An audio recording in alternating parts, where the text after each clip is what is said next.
Have you ever been invisible, standing right in front of someone who looks through you like you're furniture? For Selena, a struggling waitress at one of New York's most exclusive restaurants, this was her daily reality. But on a rainy Tuesday in November, that reality shattered. When an arrogant billionaire and his entourage walked in, they thought they could openly mock her in Arabic, a language they assumed the help would never understand. They laughed at her poverty, they insulted her father, and they plotted a crime right in front of her face. They didn't know that Selena wasn't just a waitress. She was listening. And when she finally opened her mouth, she didn't just serve them dessert. She served them justice. This is the story of how one sentence destroyed an empire. The rain in Manhattan doesn't wash the city clean. It just makes the grime slicker. Selena Bennett was already wishing she could cut her feet off. She stood at the wait station of L'Oubli, a French restaurant tucked away on East 63rd Street, just off Madison Avenue. L'Oubli wasn't just a restaurant. It was a fortress of solitude for the 1%. There were no prices on the menus handed to the ladies. The lighting cost more than Selena's entire college tuition, and the air smelled faintly of beeswax and old money. Selena adjusted her apron, smoothing the stark white fabric over her black trousers. At 26, she had the kind of face people forgot instantly. Pale, tired, framed by mousy brown hair, pulled back into a severe bun required by management. To the clientele here, she wasn't Selena Bennett, a linguistics graduate drowning in $80,000 of student debt and medical bills for her mother. She was just a pair of hands that delivered sire and cleared away half-eaten distinct plates of foie gras. "Table 4 is yours tonight, Bennett." The maitre d' Henry snapped as he breezed past.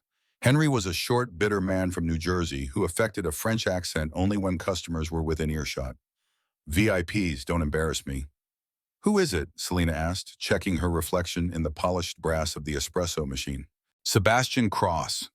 Henry whispered the name, dropping from his lips like a holy sacrament. Selena's stomach tightened.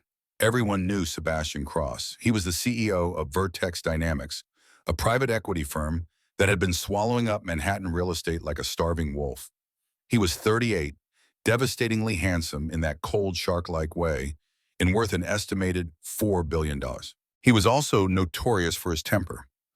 The tabloids called him the Prince of Midtown, but in the service industry, he was known as the Butcher. He didn't just complain about service. He tried to get people fired for sport. "Great," Selena muttered. "Just what I need." "He's bringing guests," Henry warned, narrowing his eyes. "Saudi investors. High profile. I want you to be a ghost, Bennett. Fill the glasses, clear the plates, and do not speak unless spoken to. If you mess this up, don't bother coming in tomorrow." Selena nodded, swallowing the lump in her throat. She couldn't lose this job. Her mother's dialysis treatments at Mount Sinai Hospital were costing $3 grand a week out of pocket because the insurance company was fighting them on a technicality. Selena needed every tip, every shift, every scrap of dignity she could sell for an hourly wage. The heavy oak doors swung open. The atmosphere in the restaurant shifted instantly. It was a gravitational pull. Sebastian Cross walked in first. He was taller than he looked in the magazines, wearing a bespoke charcoal suit that probably cost more than Selena's parents' house. He didn't look at the staff. He looked over them, his eyes scanning the room for threats or opportunities. Behind him trailed 3 men. 2 were older, heavy-set, dressed in impeccable suits, but with a weary, travel-worn look. The third was younger, maybe Cross's age, with a sneer permanently etched onto his face. "Mr. Cross," Henry practically purred, bowing low. "Your usual table by the fireplace is ready." "Keep the wine coming, Henry," Cross said, his voice a deep, bored baritone. "We have business to discuss, and I don't want to be interrupted by menu explanations. Just bring us the tasting menu and the 82 Petrus." Selena watched from the shadows. The 82 Petrus. That was a $6,000 bottle of wine. As they sat, Selena took a deep breath. "Just a ghost," she told herself. "You are just a ghost." She approached the table with the water pitcher. As she poured into Cross's crystal goblet, he didn't acknowledge her existence. He was busy talking to the man on his right, the younger associate. "These guys are soft," Cross said, gesturing vaguely to the 2 older men who were settling into their seats. "We'll have the contract signed by dessert." The younger man laughed. "They think they're getting a partnership, Sebastian. They don't know they're signing a death warrant for their assets. Selena finished pouring and stepped back, clutching the pitcher. She was used to this rich men boasting about destroying lives. But then the dynamic at the table changed. One of the older men, a gentleman with a neatly trimmed gray beard and kind eyes, leaned forward and said something in English with a heavy accent. "Mr. Cross, we are happy to finally meet. The flight from Riyadh was long." "I bet," Cross said with a tight, fake smile. "Let's get you a drink." Then Cross turned to his young associate, a man named Jairo, and switched languages. He didn't switch to French or Spanish. He switched to Arabic. It wasn't the formal, stiff Arabic taught in universities. It was a rough colloquial dialect, specifically the Levantine dialect mixed with some Gulf slang, the kind you learn on the streets or in high-pressure business deals in the Middle East. "Look at these sheep," Cross said in Arabic, his smile never leaving his face. "They have no idea I'm going to gut their company before the ink is dry." Jairo chuckled, replying in the same language. "And look at the waitress. She looks like a drowned rat. Where do they find these women? The garbage dump." Selena froze, her hand trembled slightly, just enough for the ice in the pitcher to clink against the glass. They thought they were safe. They thought they were speaking a secret code. In New York City, you assume people speak English, maybe Spanish, maybe Mandarin. You don't assume the pale, tired American waitress with the mousy hair speaks fluent native-level Arabic. But they didn't know about Selena's father. They didn't know that Thomas Bennett had been a senior diplomat stationed in Beirut, Amman, and Dubai for 20 years. They didn't know that Selena had spoken her first words in Cairo, that she had attended international schools where Arabic was as common as oxygen, or that she had a master's degree in Middle Eastern studies from Georgetown before the debt crippled her. She understood every single word. Selena walked back to the kitchen, her heart hammering against her ribs like a trapped bird. The kitchen was a chaotic symphony of shouting chefs and clattering pans, a stark contrast to the hushed elegance of the dining room. "Order in," the executive chef, Marco, screamed. "Table 4, tasting menu, move." Selena leaned against the stainless steel counter, trying to steady her breathing. "He called me a drowned rat." It wasn't the worst thing she'd been called, but the casual cruelty of it stung. It was the arrogance, the assumption that she was less than human, an object to be mocked because she was poor in serving them. "Bennett, wine," Henry barked, shoving the bottle of Petrus into her hands. "Decant it at the table. Do not spill a drop." Selena took the bottle. It felt heavy like a weapon. She composed her face into a mask of indifference. She had to go back out there. She had to serve the men who were laughing at her. As she returned to table 4, the conversation had shifted. They were deep in discussion, switching fluidly between English for the benefit of the older guests, introduced as Mr. Alfiad and Mr. Al-Ghalib, in Arabic for the insults.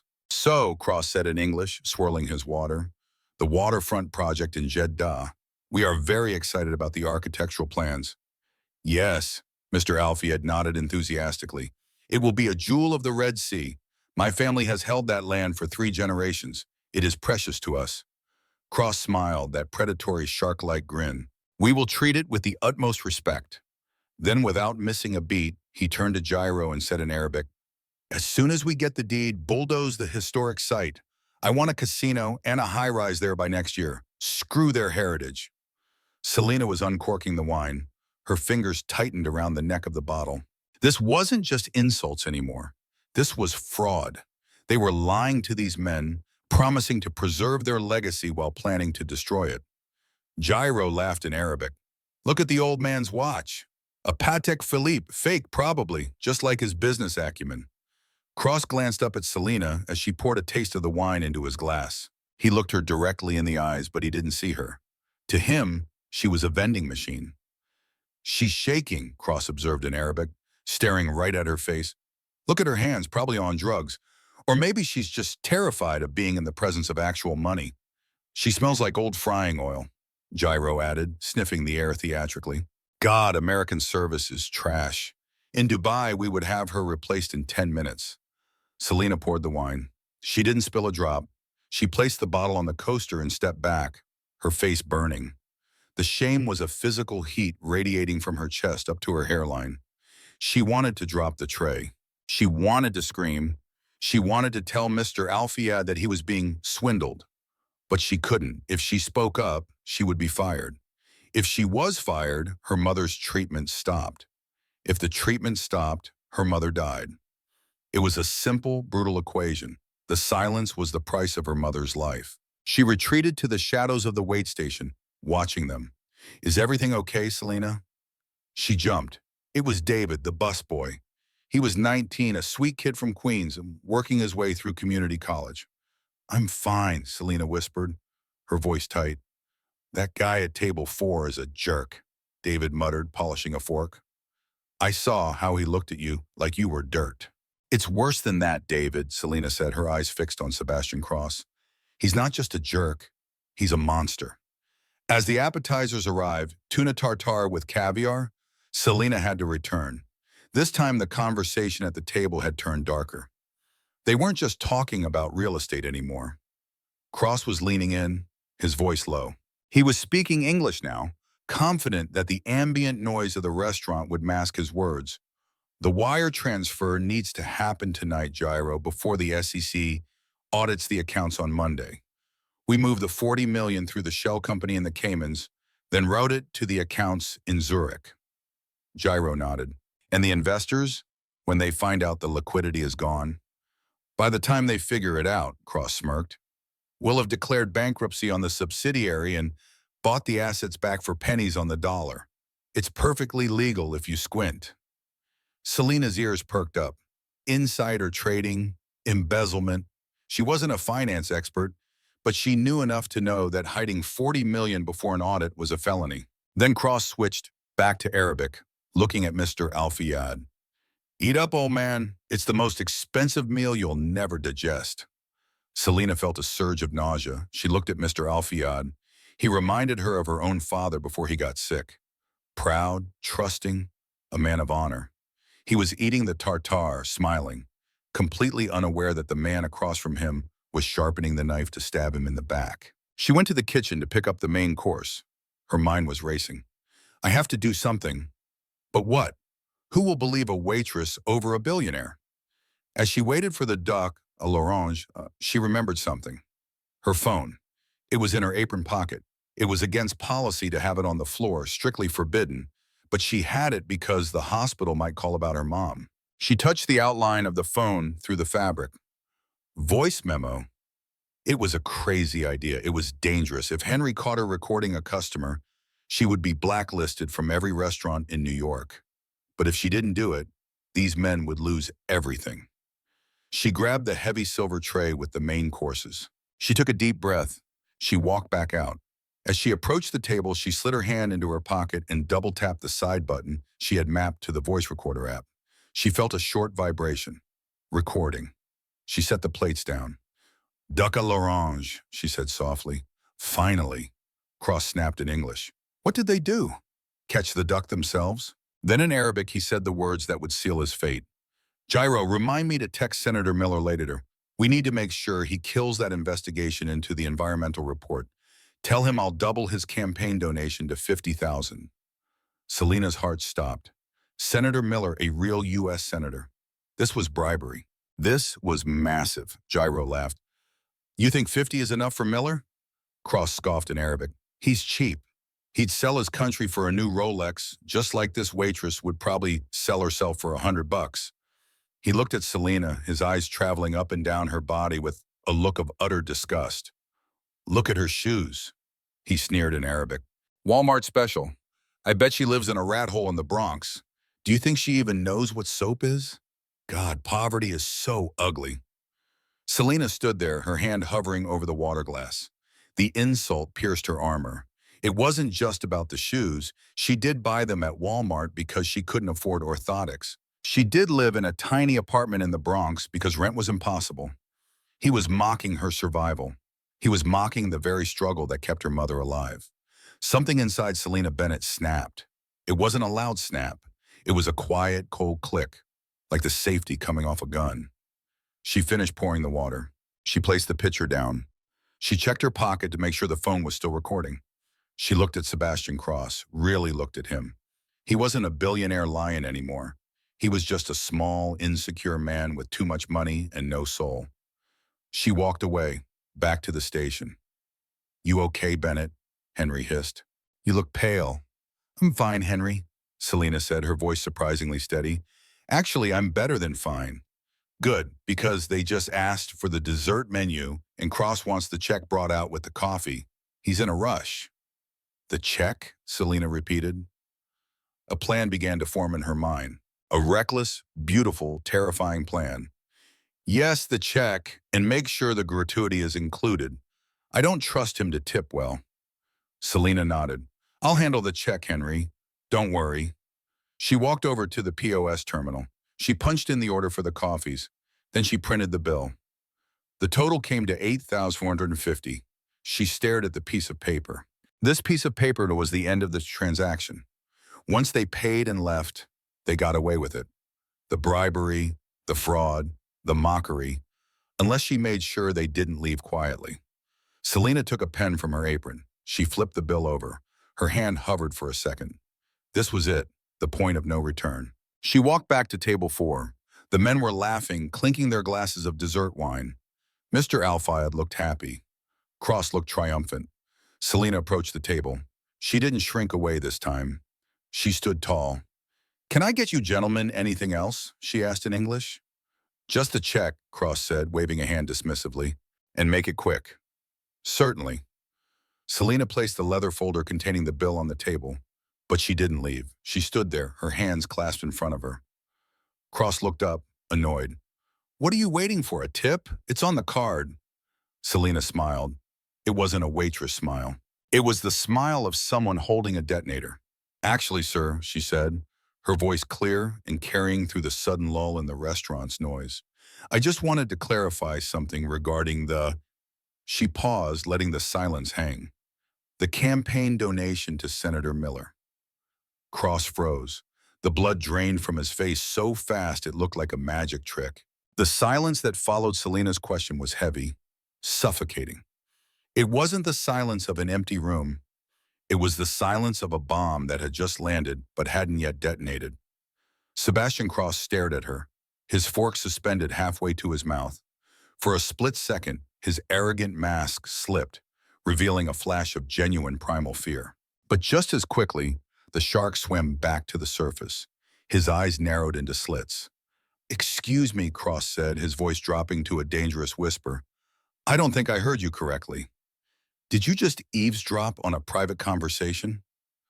"I didn't eavesdrop, Mr. Cross," Selena replied, her voice gaining strength. She could feel the eyes of the entire dining room on her. Mr. Alfayed, Gyro, the other diners, Henry the manager, who was freezing by the kitchen door. "I was doing my job. I was standing right here pouring your wine while you discussed committing a federal crime." Gyro, the younger associate, slammed his hand on the table. "You delusional little waitress. Who do you think you are?" "Get the manager, Henry." Henry was already rushing over, his face a mask of panic. "I am so sorry, Mr. Cross. I don't know what got into her." "Bennett, step away from the table immediately. You're fired. Get out." Henry reached out to grab Selena's arm, but she sidestepped him. She wasn't leaving. Not yet. She turned her gaze from Cross to Gyro and then finally to Mr. Alfayed. The older Saudi gentleman looked confused, his eyes darting between the angry Americans and the defiant waitress. "What is happening?" Mr. Alfayed asked in heavily accented English. "Mr. Cross?" "Nothing," Cross said quickly, forcing a smile. "Just a mentally unstable employee. We're handling it." He turned back to Selena, his eyes cold and dead. "Walk away now, and I won't have you arrested for harassment." Selena took a deep breath. This was the moment. The bridge was burning behind her. She looked Sebastian Cross dead in the eye and opened her mouth. But this time English didn't come out.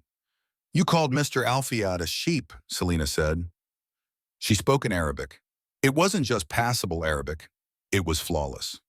Her accent carried the distinct musical lilt of the Levantine coast, sharpened by the precision of a diplomat's daughter. The words hung in the air, crystal clear. Cross's jaw literally dropped. Gyro looked like he had been slapped. Selena continued, her voice rising slightly, filling the space with the guttural, poetic cadence of the language they thought was their secret shield. "You said he was a sheep to be slaughtered." She continued in Arabic, maintaining intense eye contact with the Cross. You said you would gut his company before the ink was dry. You called his legacy the land his family has held for 3 generations, a dump that you would bulldoze for a casino. She turned to Gyro. And you, she said, her Arabic shifting slightly to mimic his coarser tone. You said his watch was fake. You said he had no business acumen.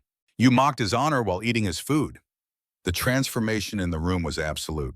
The background noise of clinking cutlery and low chatter ceased entirely. Every head in the VIP section turned. Cross was paralyzed. The color had drained from his face so completely that he looked like a wax figure. He opened his mouth to speak, but no sound came out. He had been stripped naked in front of the one man he needed to impress. Mr. Alfiad stood up slowly. The confusion was gone from his face, replaced by a dawning, terrible realization. He looked at Cross, then at Selena. Is this true? Alfiad asked Selena in Arabic, his voice trembling with suppressed rage. Every word, Sayyidi, Selena replied respectfully, using the formal term of address. They are not partners.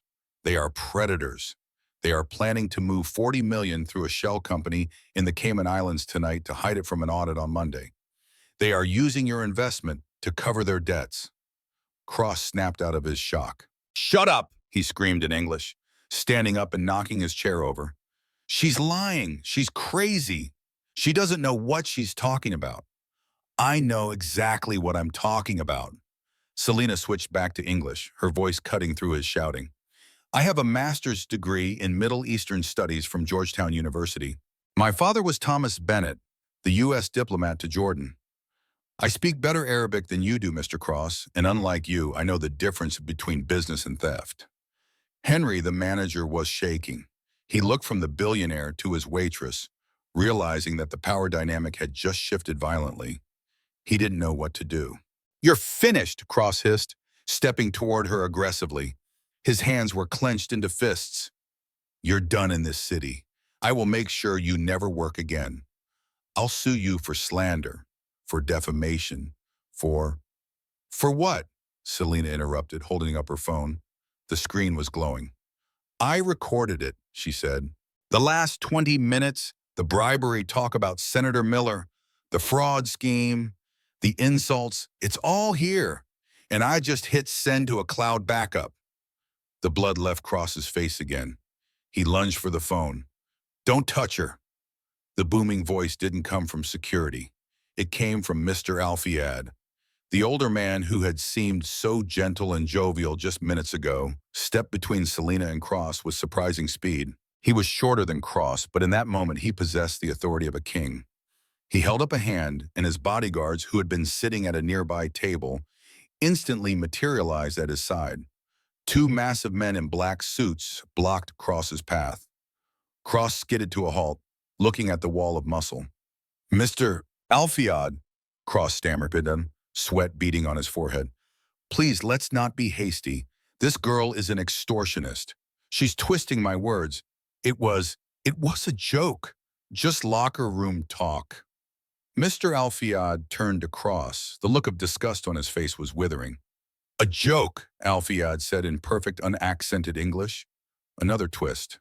Cross blinked. You speak English? I studied at Oxford, Mr. Cross, Alfiad said coldly. I choose to speak through a translator in business to see if men like you will reveal your true character when you think I cannot understand. Usually it takes weeks. You revealed yourself in 1 hour. He turned to Selena and bowed his head slightly, a gesture of immense respect. My child, he said softly, you have done me a great service. You saved my family from a viper. What is your name? Selena, sir, she whispered, her adrenaline beginning to crash. Her hands were shaking now. Selena, Alfiad repeated, you have the heart of a lioness. He turned back to Cross. Consider the deal terminated, and my lawyers will be contacting the SEC regarding what this young woman has just revealed. If you attempt to touch her or harm her career, I will make it my personal mission to ensure you spend the rest of your life in court. Cross looked around the room. People were holding up their phones. They were recording him. The master of the universe was now the content of a viral video. You can't do this, Cross whined, his voice cracking. Do you know who I am? Yes, Selena said, stepping out from behind the bodyguards. You're the man who mocked my shoes. She looked down at her worn-out black sneakers. You said poverty is ugly, she said, her voice trembling with emotion. You're wrong, Mr. Cross. Poverty is hard. Poverty is exhausting. But it's not ugly. What's ugly is a man with 4 billion who gets his kicks by stepping on the people who serve his food. What's ugly is a soul so empty that it needs to steal to feel full. Get out, Cross whispered. No. Henry, the manager, finally spoke up. He had been watching the tide turn. He saw the phones recording. He saw the Saudi billionaire protecting his waitress. He knew which way the wind was blowing. Mr. Cross, Henry said, straightening his spine, I think it is you who needs to leave. You are disturbing our other guests. Cross looked at Henry as if the man had grown a second head. You're kicking me out? I spend $500,000 a year here. And you just threatened a member of my staff and insulted a distinguished guest, Henry said, playing the role of the righteous protector perfectly for the cameras. Please leave before I call the police. Cross looked at Gyro. Gyro was already backing away, typing furiously on his phone, probably trying to move the money before the news broke. This isn't over. Cross spat at Selena. You think you won? You're a waitress. You're nobody. Tomorrow morning you'll still be poor, and I'll still be rich, and I will crush you. He spun around and stormed out of the restaurant, Gyro trailing behind him like a beaten dog. The heavy oak doors slammed shut. For a second there was silence. Then slowly someone started clapping. It was a woman at table 2. Then her husband joined in. Then the couple at the bar. Within seconds, the entire restaurant was applauding. Selena stood in the center of the room, tears streaming down her face. She didn't feel like a hero. She felt dizzy. She felt terrified. She had just declared war on a billionaire. Mr. Al-Fayed placed a hand on her shoulder. Come, he said gently. Sit. You will not serve tonight. Tonight you dine. I can't. Selena wiped her eyes. I'm on the clock. I need this shift. Henry, Al-Fayed called out without looking at the manager. Selena is finished for the evening. I will pay her wages for the next year. Put it on my bill. Henry nodded vigorously. Of course, Mr. Al-Fayed, whatever you wish. Selena sat down in the chair Sebastian Cross had just vacated. The leather was still warm. She looked at the shattered wine glass on the floor, the one Gyro had knocked over in his haste. Why did you do it? Al-Fayed asked her, pouring her a glass of water with his own hands. You could have stayed silent. You could have been safe. My father taught me that silence is a lie, Selena said, her voice barely a whisper. And I need the money for my mother's medical bills. I was afraid if I spoke up, I'd lose the job. But when he insulted my father, when he insulted the dignity of working, she shook her head. I couldn't breathe. Tell me about your mother, Al-Fayed said. And right there in the middle of the most exclusive restaurant in New York, Selena told the Saudi billionaire everything about the dialysis, the insurance denials, the debt, the fear that she was slowly drowning. Mr. Al-Fayed listened intensely. He didn't check his watch. He didn't interrupt. When she finished, he reached into his jacket pocket and pulled out a business card. It wasn't paper. It was heavy engraved metal. Selena, he said, you have a degree in Middle Eastern Studies? Yes. And you are fluent in Arabic, English, and I assume French? Yes. My company, Al-Fayed Global, has an opening for a director of international liaison, he said casually, as if offering her a mint. It is based here in New York, but involves travel to Riyadh and London. The starting salary is $250,000 a year, plus full medical benefits for you and your immediate family.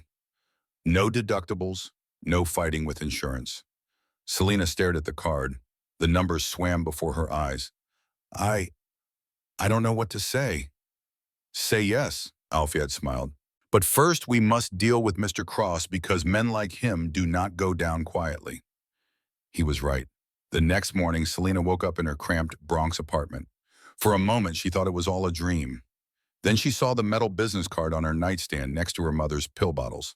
She turned on her phone. It nearly exploded with notifications. The video had gone viral.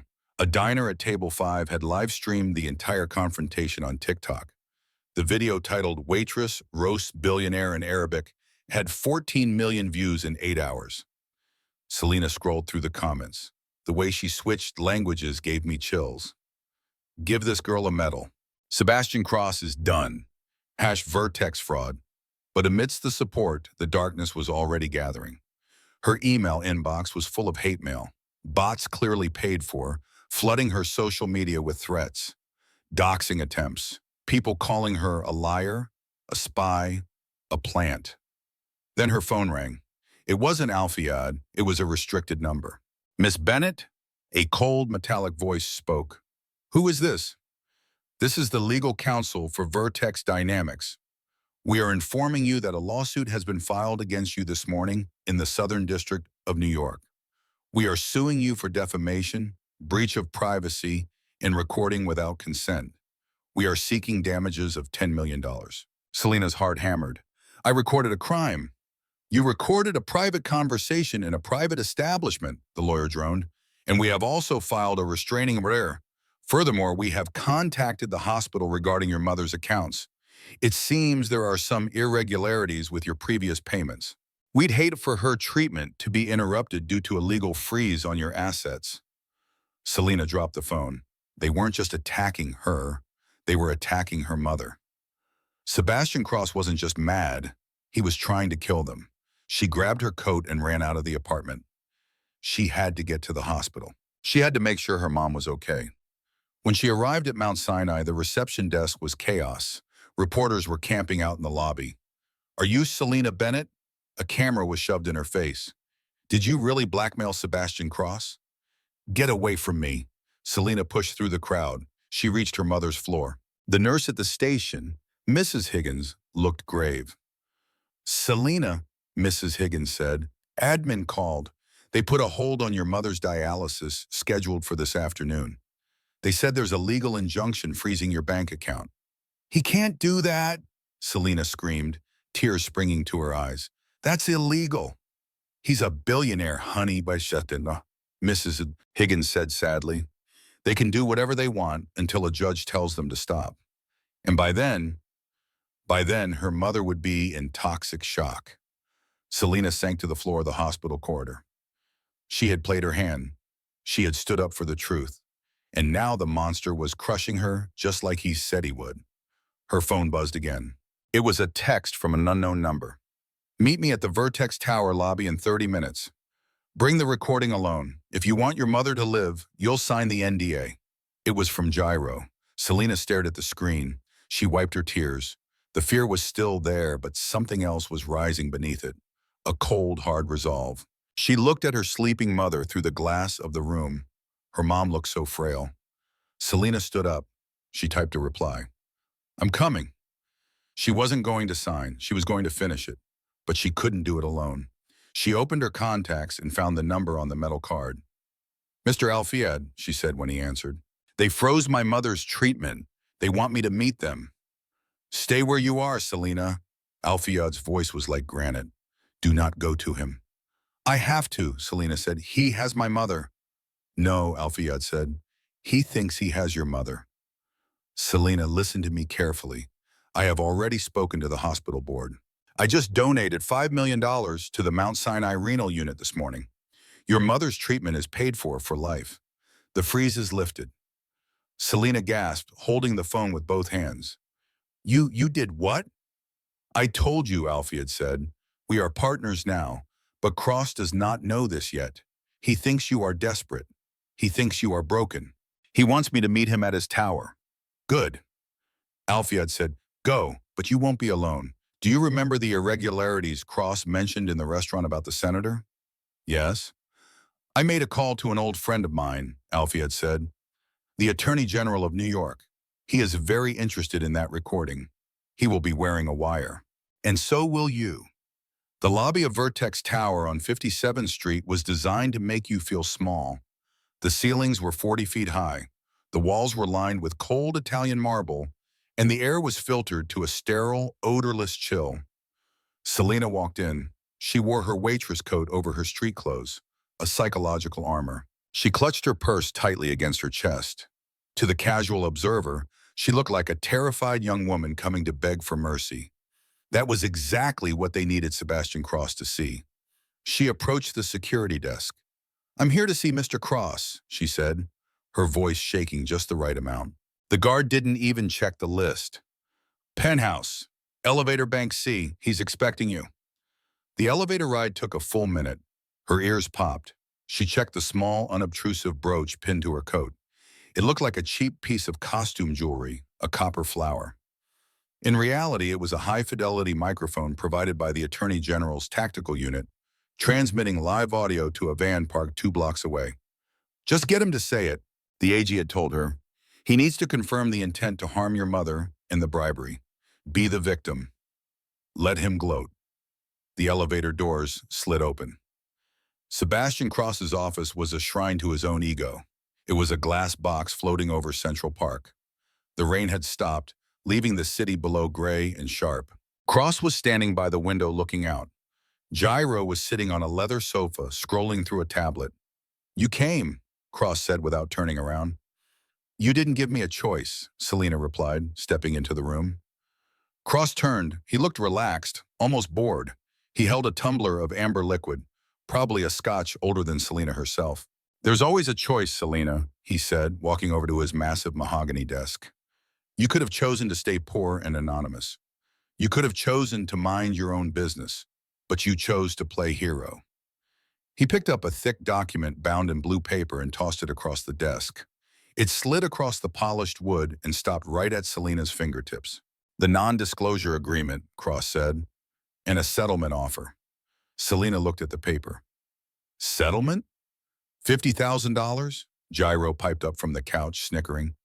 Enough to pay off your student loans or your mom's funeral if you don't sign. Selena flinched. The cruelty was breathtaking. You stopped her dialysis, she said, looking at Cross. You called the hospital and used your influence to freeze her care. That's attempted murder. It's business leverage, Cross corrected her, taking a sip of his drink.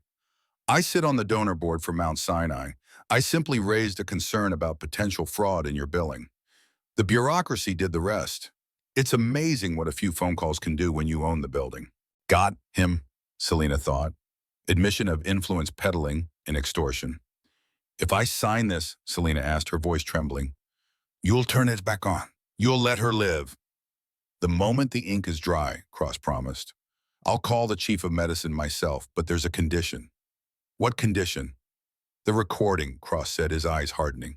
I want the phone, I want the cloud login, and you are going to record a video apology.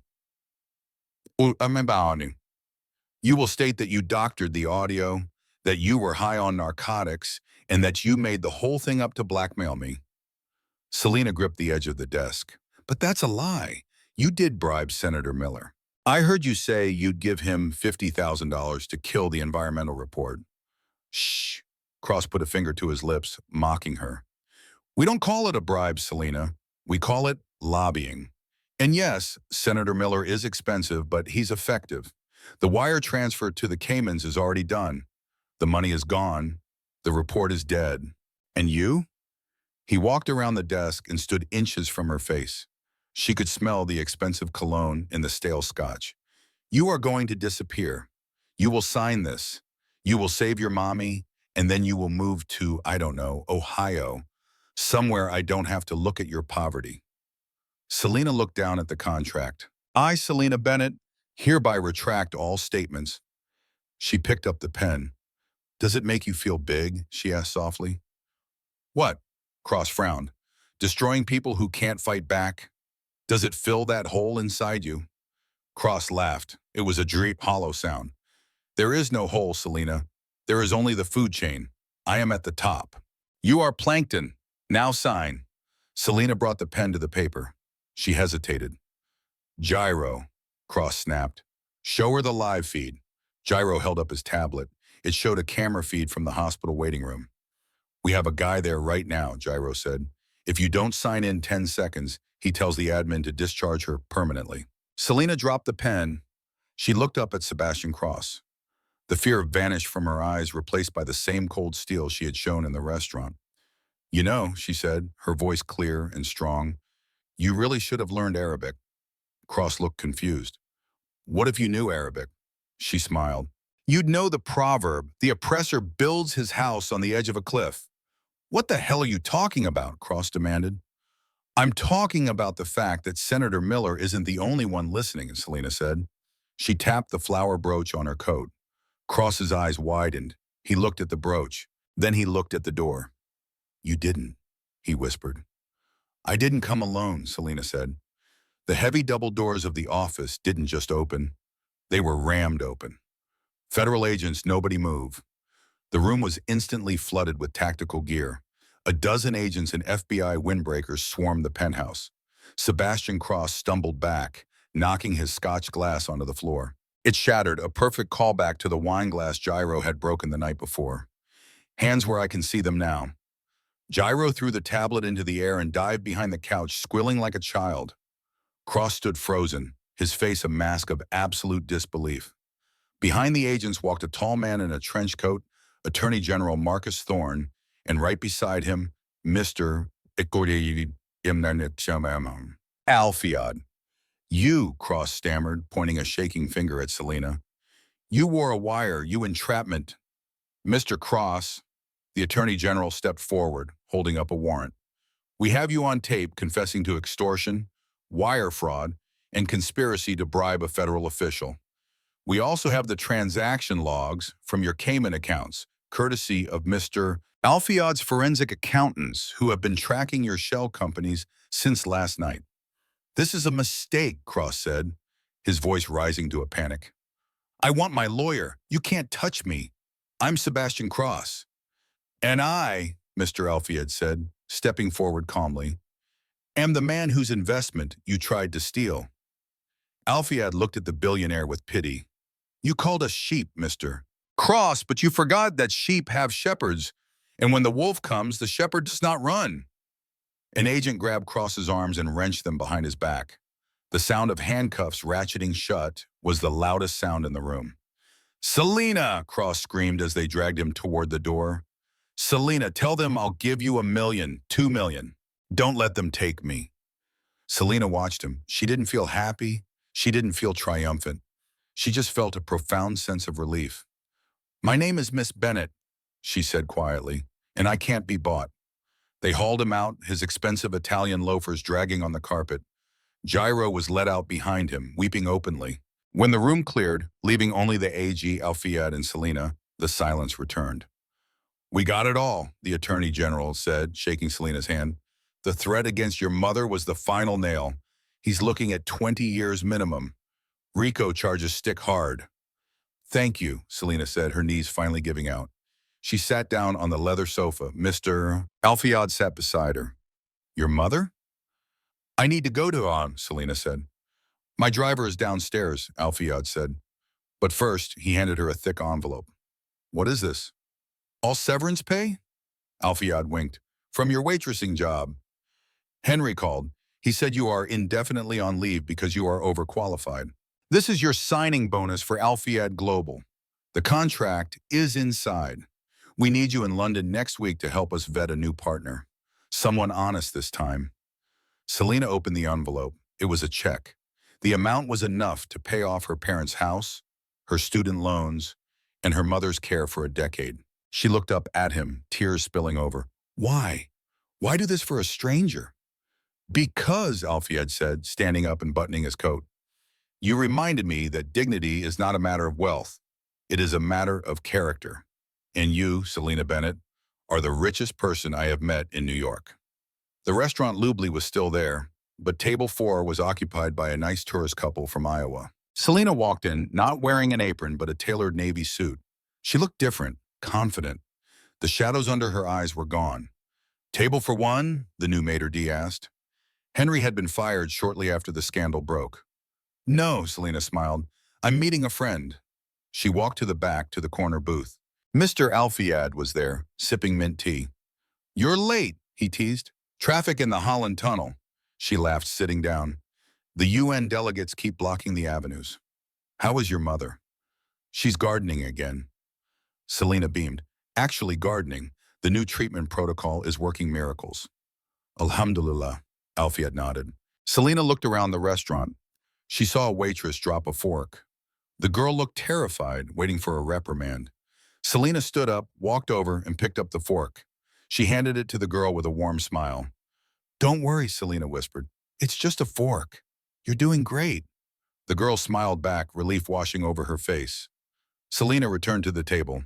She wasn't invisible anymore, and she would make sure no one else felt invisible either. The news played softly on the TV behind the bar. A headline scrolled across the bottom.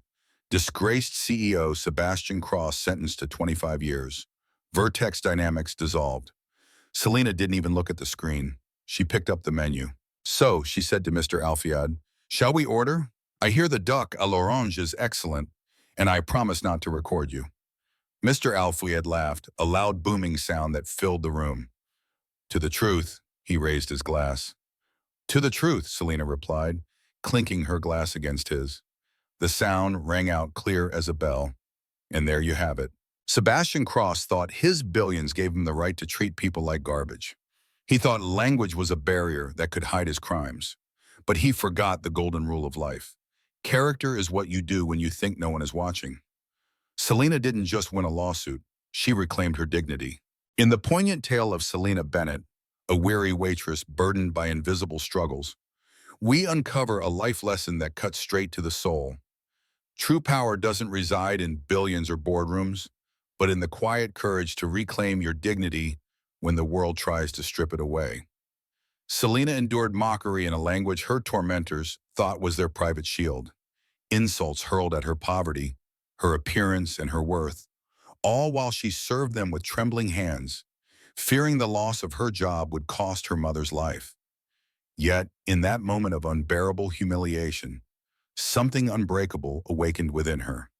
With one flawless Arabic sentence, she shattered their arrogance, exposing fraud and cruelty, not for revenge, but because silence felt like betrayal of herself, her father's teachings, and the innocent man being deceived. This story whispers a profound truth. When we feel most invisible, most powerless, that's precisely when our voice matters most. Standing up may cost everything in the short term: jobs, security, peace, but it restores something priceless: the knowledge that your character defines you, not your circumstances. Selena didn't just topple a billionaire. She reminded us that integrity is the ultimate wealth, and one act of bravery can ripple into justice, healing, and unexpected grace. If Selena's journey stirred your heart and ignited that fire within you to speak your truth, hit that like button. It means the world and helps spread these inspiring stories. Subscribe and turn on notifications so you never miss an upload filled with real-life triumphs like this. And in the comments, pour your heart out. Have you ever risked everything to stand up for what's right? What truth did you finally voice that changed your life? Let's inspire each other. I'm reading every single one.